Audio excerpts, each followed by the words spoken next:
Allahu i lartësuar ka marrë përsipër sqarimin dhe qartësimin e atyre që kanë të drejtë në trashëgimi. Dhe nuk ja ka lënë këtë të drejtë pronarit të pasurisë që ai të vendos rregulla, kota, kritere dhe parime të caktuara, por Allahu te baraka ve taala është ai fuqiploti xhelle xhelaluhu, i cili edhe ka përcaktuar dhe ka sqaruar kush janë trashëgimtarët, por në të njëjtën kohë edhe ka sqaruar dhe ka përcaktuar vlerën, kotën dhe të drejtën e çdo trashëgimtari i cili ka hise në trashëgimin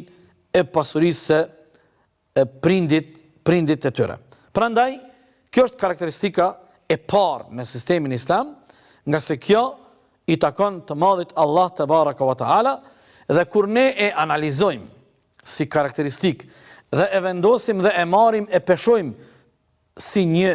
rregull jashtëzakonisht të rëndësishëm, në përfundim dalim gjithsesi me rezultate se po t'i lihej në dorë edhe kjo çështje njeriut, atëherë ne më herët dëgjuam dhe kuptuam nga sistemet e ndryshme se si i bëhet padrejtësi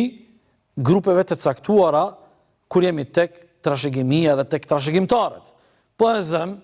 në shumicën e sistemeve edhe të kaluara në kohë të lashta, por që besa dhe në kohë moderne, shumë herë femra dhe gruaja përjashtohet padrejtësisht prej trashëgimisë së prindërve të saj, por jo vetëm. Pastaj mësuam dhe kuptuam se ndarja e pasurisë nuk bëhet në mënyrë të drejtë, nga se ndonjëherë favorizohet fëmia i madh, djali i madh. Pastaj kuptuam se kemi sisteme të atilla ku njerëz të gjakut dhe familjarët përjashtohen në plotni nga e drejta e trashëgimisë, e ajo pasuri i jepet dikujt tjetër, në rastet dhe shembullin më absurd